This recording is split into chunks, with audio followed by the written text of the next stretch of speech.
When did you last travel by yourself for more than a day or two and not because of work? What was the experience like for you? Was it fun? Was it terrifying? A little bit of both? Hi, this is Terry. Welcome back to my channel. In a few days, my husband Zeke and I will be leaving for a 7-week trip to Europe, mostly in France. After the first 2 nights in Munich, he's going to join his buddies and cycle from Munich to Venice, and I am going to go on a solo adventure and take the train to Strasbourg for 2 weeks of living, working, and adventuring. While I enjoy solo travel and I feel so bold and powerful when I do, especially when I'm having to speak the language that's different from English, it's also a little bit nerve-wracking. I am really excited to be able to choose what I want to do and when I want to do it, but also it's a little bit daunting because I've made so many decisions based on what other people need and want at a particular time that choosing something just for me feels overwhelming. On top of it, since Zeke and I have a travel channel, Zeke and Terri Adventures, I will also be capturing content along the way. Now, typically, Zeke and I split the duties. He's responsible for most of the landscape video that goes into our main videos, and I'm responsible for everything else. Vertical pictures, landscape pictures, vertical video, and then I do landscape video on top of that. Zeke definitely has a better eye when it comes to capturing the video for our main videos, so I'm a little bit nervous about capturing stuff that's good enough to create a video at the end of the trip. It's also nice to be dorky with Zeke because when we're out and about filming, the two of us can share being self-conscious about videotaping stuff. But when it's just me, I don't know how that's gonna feel. There's definitely a reason why I film these videos here in my office where I am comfortable, no one can see what I'm doing. If I don't like what I'm saying, I can start over again, which I can do when I'm out and about, but it's still gonna feel very awkward.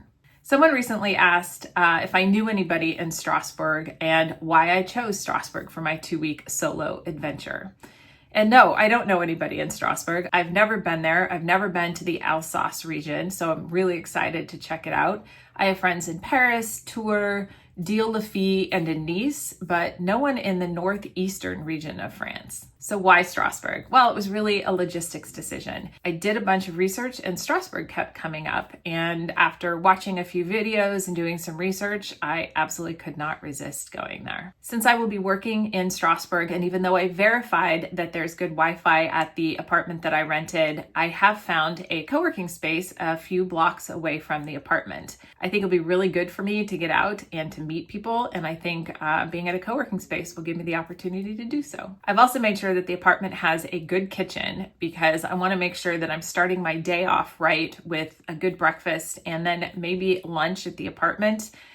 I don't think I really want to cook for myself and I want to take advantage of eating locally. So I will be checking out some of the restaurants for dinner. And that way I don't have to buy everything from olive oil to spices to, other things that I might want to cook. Plus, I don't really like to cook for myself. I have been known to have wine, popcorn, or wine and Cheerios for dinner when no one else is at home.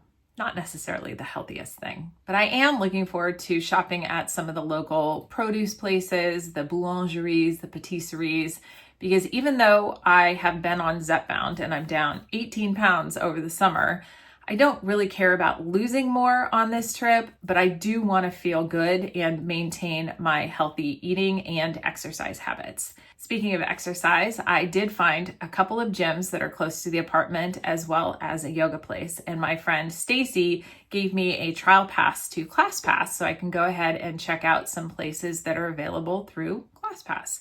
I didn't even know ClassPass was something global, but when Stacy's traveled, especially in Europe, she's used ClassPass to find gyms to go work out in.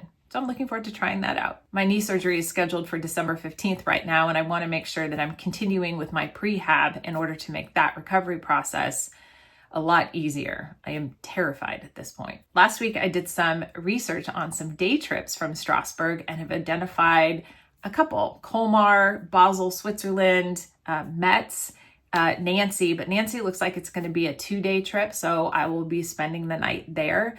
in addition to renting a car one day so I can check out the northern Vosges mountain range. I'm just starting to let myself get excited about this trip, but I'm also nervous about a couple of things. How will my knee fare? Will my French be good enough? Will I be tired and want to hide in the apartment rather than going out and exploring? I know it all seems really silly, and once I'm in the middle of it, I think I will be fine, and my fear of missing out will definitely outweigh my fear of being out.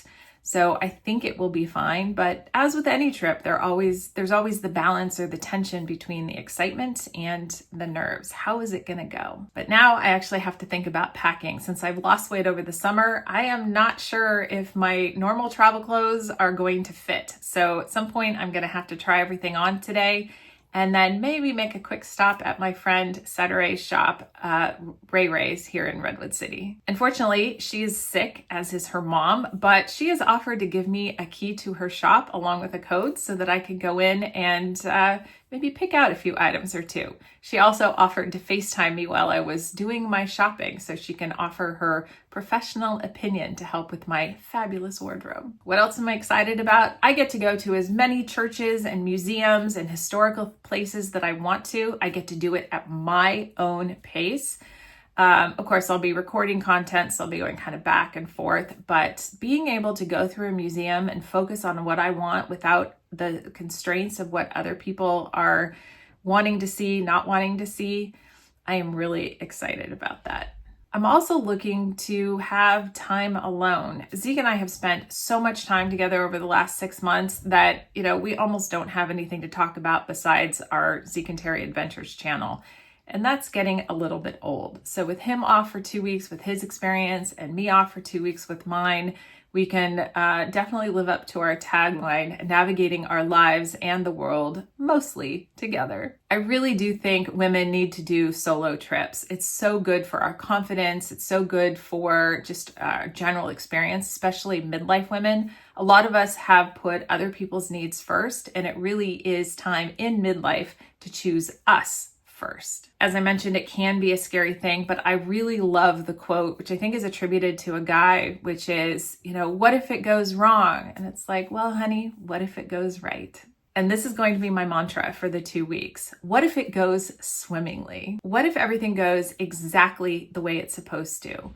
What if I just focus on finding the joy in all of it, even when things might go a little bit not according to plan? Have you traveled solo? And if so, what was your experience? Was it hard? Was it easy? Are you planning your next adventure to be solo as well? Let me know in the comments because I'd love to hear your stories. And with that, it's time to pack. So let go of your perfection, take some risks, and above all else, have some fun.